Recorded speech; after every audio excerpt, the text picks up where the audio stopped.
Good morning, black people. Good morning, good morning, good morning. I hope you guys are having a wonderful day. I hope you guys can hear me okay.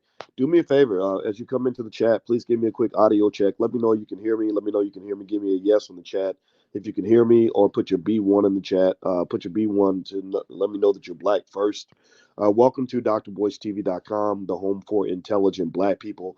My name is Dr. Boyce Watkins, and I have some really good information to share with you guys today. It's really relevant relative to what you're kind of seeing right now in the economy. I told you guys I was down. I was down for the count for about 3 or 4 days. A little bit sick. I tried to go live the other day. I sounded like Kermit the Frog, or I think I said a cracked out Morgan Freeman the other day. I don't know if y'all were here for that, but my voice was just absolutely terrible. And now it's still not 100% back, but I just love talking to y'all every day and being connected to you in terms of talking you through your investing journey. So let me know if you can hear me. Okay, can you hear me? I want to make sure I'm coming through all right because I'm using a special microphone. I want to make sure my audio is coming through, so I'm not just sitting here talking to myself. Shout out the city you're from. I see El Hodge and Yoshika. I always see y'all in there. I appreciate you very, very much.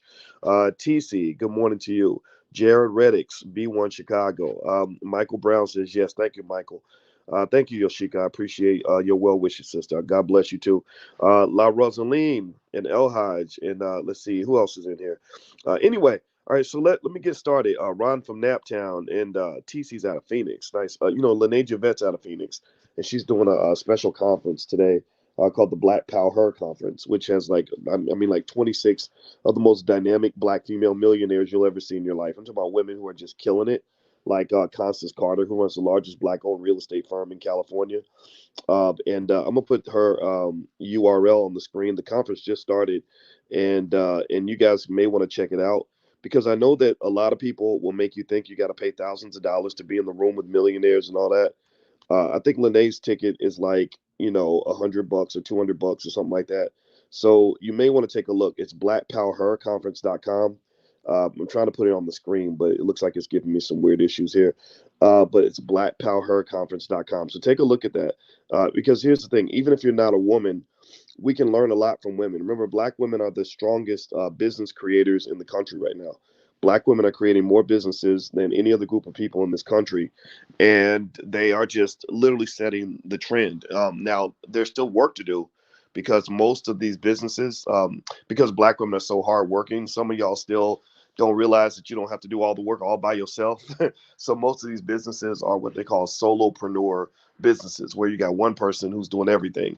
She's the secretary, she's the CEO, she's the marketing director, she's doing everything. And it makes it hard to build a business that way. Give me a yes if you know at least one black woman who's running a whole business by herself. Like, let me know if you know what I'm talking about. And so that's the next step for black women starting these great businesses is learning the importance of delegation. And I realized that I've always told you all the economics and wealth is a cultural phenomenon. And one of the things that I had to talk to my wife about, who's also a strong black woman, my wife's a strong black woman, my mom was a strong black woman, my grandma was a strong black woman, and these were great women that shaped me. But one thing I told my wife is I said, I know you're strong, but you ain't got to do it all by yourself. Let's delegate. Let's learn how to be a little bit lazy. Let's get some time for you. Let you take naps, let you have a break, and delegate those things to other people so you don't have to do it all by yourself. But delegation, I need y'all to understand this, black people. Delegation is it is a skill that you learn. You acquire that skill. Because if you just think it's just going to come to you, sometimes it doesn't come to you because delegation requires trust, and trust is hard when you have been traumatized. And that's one of the reasons why in the Black Business School we created the first ever Black financial therapy department, where we work with the leading Black therapists to help us understand the barriers that keep us from trusting each other, overcoming trauma, things like that. Well, because if you can't trust, it's really hard to delegate. If you can't delegate, you can't scale. Do you follow what I'm saying? Give me a guess. You follow what I'm saying? Because I sometimes I know I talk fast because the ideas just come to me 100 miles an hour, and I want to share everything with you. But I promise you, I'll try my best not to talk too quickly on important points. But do you understand? Delegation requires trust. If you can't trust, you can't delegate. If you can't delegate, you can't scale. So what you do effectively as an entrepreneur, well, I promise you, we're going to get to the investing piece in a second. But this was God told me to talk to you about this right now, so I'm gonna go ahead and get it out. Um, if you never learn how to properly trust other people so you can delegate to them, then you're going to create your own glass ceiling.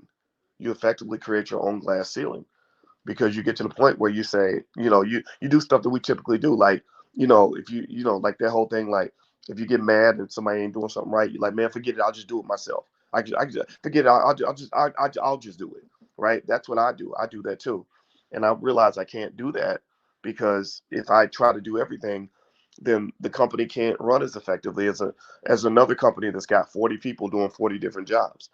Right. So ultimately, when I talk to you guys about things like therapy and learning how to trust and learning how to um, work in groups without wanting to kick each other's ass, this is important for business. So anyway, the blackpowerconference.com, that's Lene's URL. I think her conference just started. I highly suggest it. You've got these other events out here. I think Grant Cardone's 10x conferences are $2,000 or $3,000 or whatever. This is 100 times better than anything Grant Cardone could ever do for black people. Seriously, it's 100 times better than anything Grant Cardone could ever do because these are black women who figured out how to rise out of the ashes of and the many challenges of blackness and go on and make millions and millions of dollars. I bet if you added up the annual income of all these entrepreneurs she brought to the table, it would probably be over $100 million a year. And in fact, one of the ladies is the exclusive jewelry designer for the Black Panther movies or something like that, something crazy like that, something ridiculous. Like she does all the jewelry for all the Black Panther movies. So feel free to go check it out. And fellas, I encourage you, for those open-minded men who understand how great our women are, I encourage you to go check it out too. I mean, don't think, the women learn from us all the time. They listen to us all the time. If you are a smart black man, you will listen to women too, because smart women will make you a smarter man. All right. So anyway, let's move on to the topic. Do me a favor, hit the thumbs up button, thumbs up, share, subscribe. I had to take a sip of coffee because sometimes I keep forgetting that I'm overcoming the flu and I need to quit talking as if my voice isn't going to start cracking and going crazy at any moment. So I'm going to give you 5 different places you can invest your money during the banking crisis. Now, first, I want to ask you, how do you feel about the banking crisis? I mean, do you still feel a little bit nervous about it? Like, do you still feel that it's still an issue? Do you feel like it's kind of over? Are you not worried about it? Where do you stand on that? What are you taking in information? Because I've been talking about it a lot, and I've been kind of giving you, the insights based on what I know. In terms of what I'm seeing, how are you feeling? And this is important to ask you this because literally feelings and emotion is so important in finance. You'd be amazed at how much emotion can either create money or lose money. Like, you think emotions don't matter. No, they do matter when it comes to investing.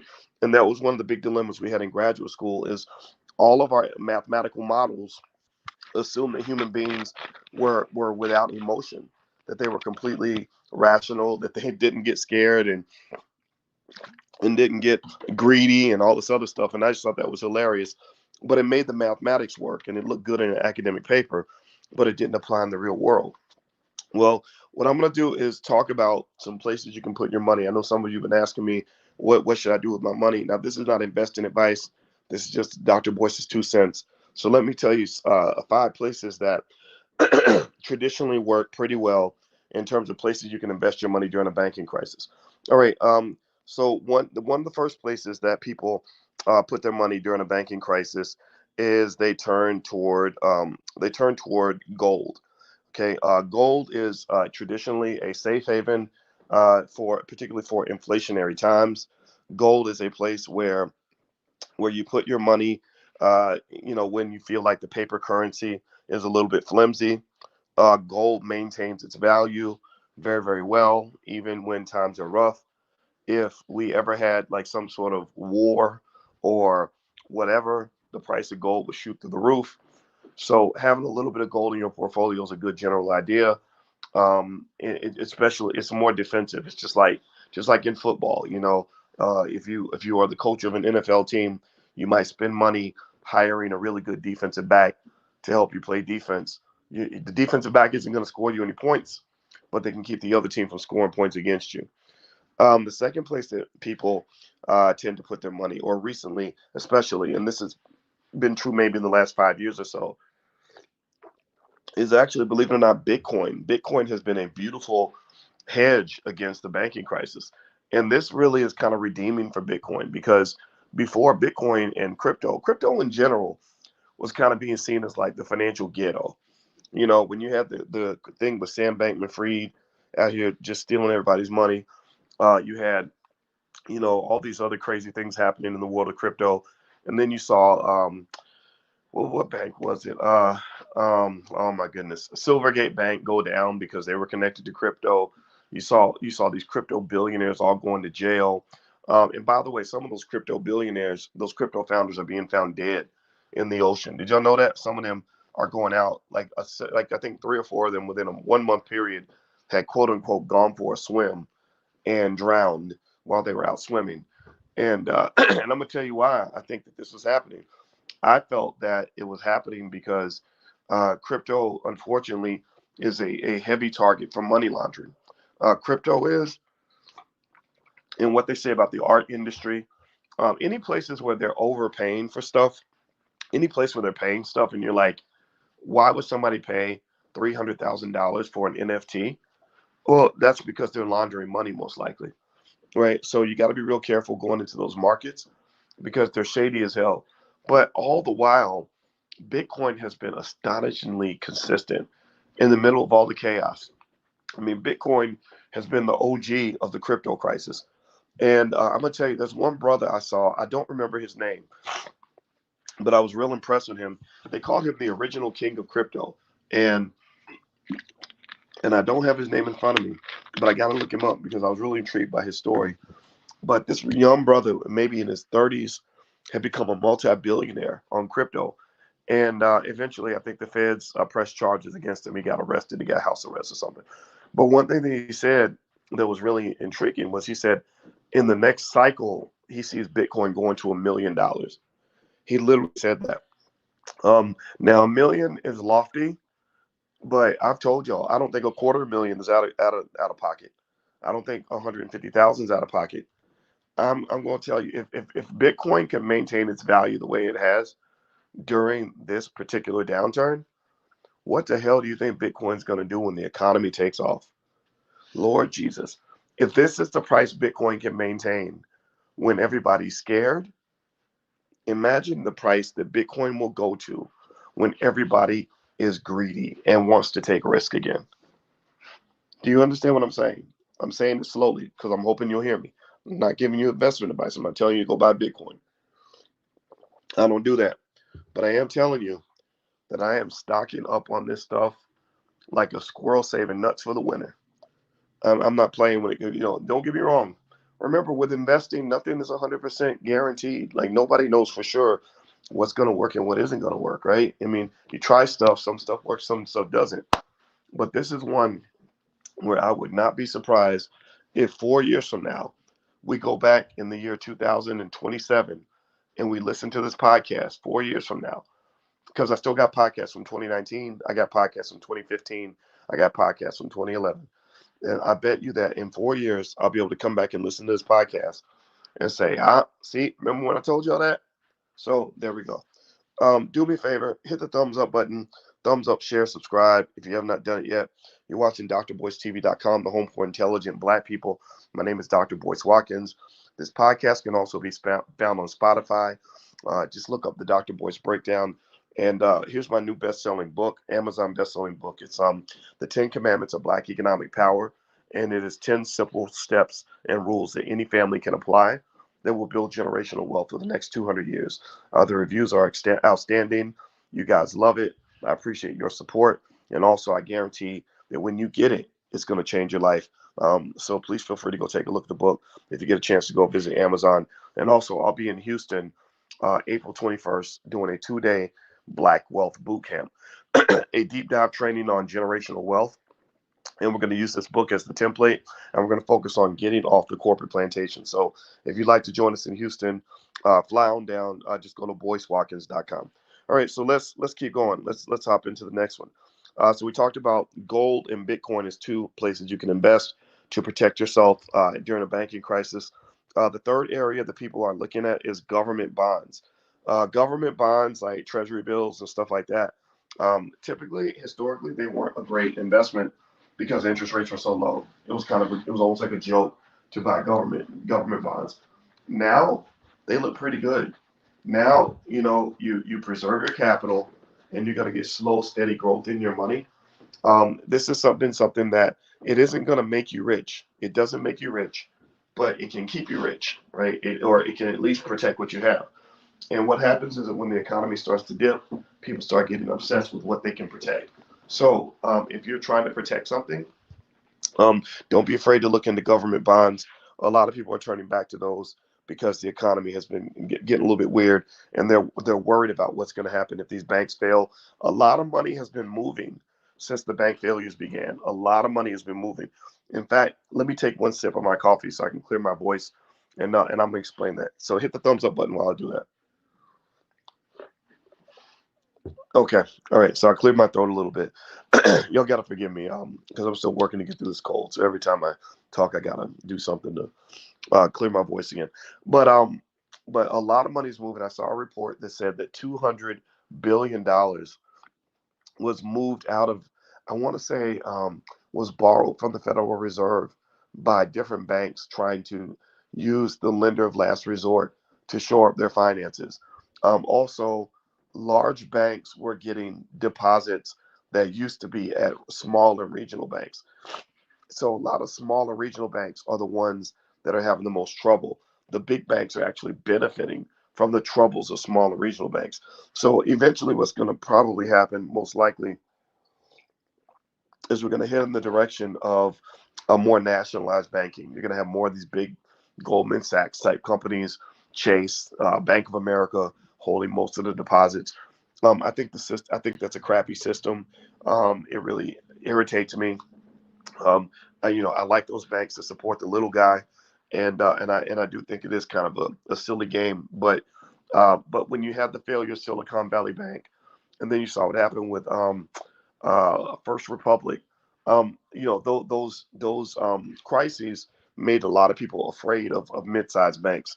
So a lot of the money moved to the big banks because the big banks are too big to fail, and then the government is definitely going to come through and guarantee all those deposits.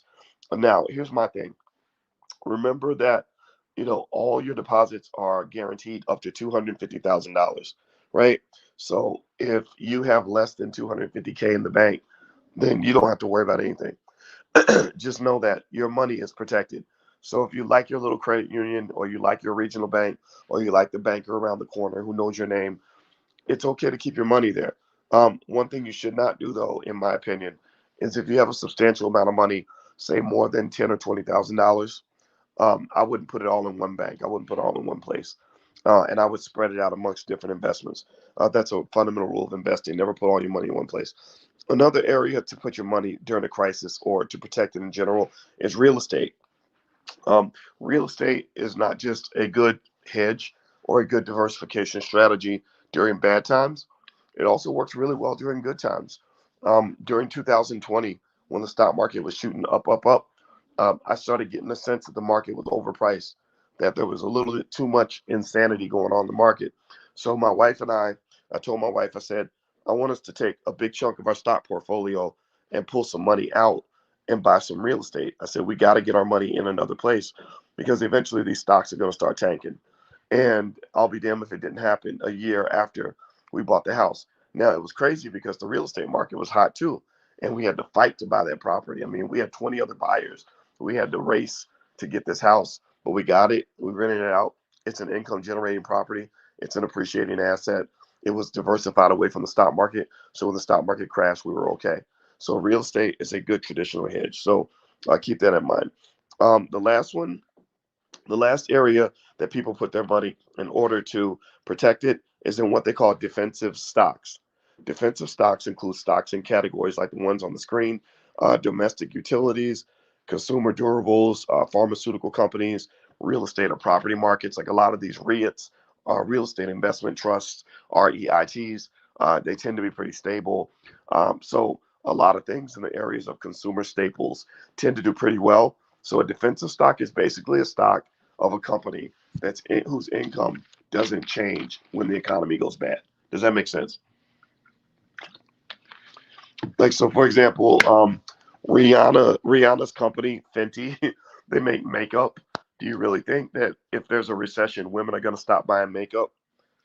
What do y'all think? Do you think that Rihanna will ever have to worry about, like makeup sales plummeting because the unemployment rate went up 3%? What do y'all think? What do y'all think? So there we go. So defensive stocks. So the five categories once again that people put their money into to deal with the banking crisis are gold, Bitcoin, treasury or government bonds, real estate, and defensive stocks.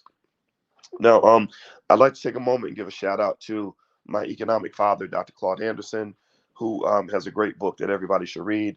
It's called Powernomics, and every now and then I like to remind you all, without him, there is no me, and I love this man very much. So if you have it in your heart to go check out what Dr. Anderson has going on, I believe he needs to be the history teacher and the economic teacher for the Black community. If you go to powernomics.com, that's where you can find all of his books. If you already own the books, maybe you could buy some books as gifts for the children in the community. I think that we have to educate our own kids because, as you guys know, in Chicago, there are 55 schools that do not have one single child that can read or do math at grade level. They have 55 schools like that. And so, what I really encourage you to do is understand that as Black people, we have to take our education into our own hands. And Dr. Anderson's one of those people that can help us get that done. His website is powernomics.com. And last but not least, my new book is called The 10 Commandments of Black Economic Power. If you go to boycewatkins.com, you can either get a copy there or you can go directly to Amazon. I'm totally fine either way. Amazon will deliver it in 2 days. Our team might take like a week or so because the person that ships the books and stuff, she's on vacation. So maybe getting the book at Amazon would be easier for you. But feel free to go take a look at that. And it's a number one bestseller, so I'm super excited about it. And also, I'll be in Houston uh, April 21st and 22nd, doing a 2-day deep dive in a Black Wealth Bootcamp. So if you'd like to join us in Houston, just go to boycewatkins.com. Okay, guys, as you can hear, my voice is starting to get froggier and froggier. So I'm going to stop talking for a while and wish you all a happy weekend. And God bless you. And I'll talk to you soon. Take care. Peace.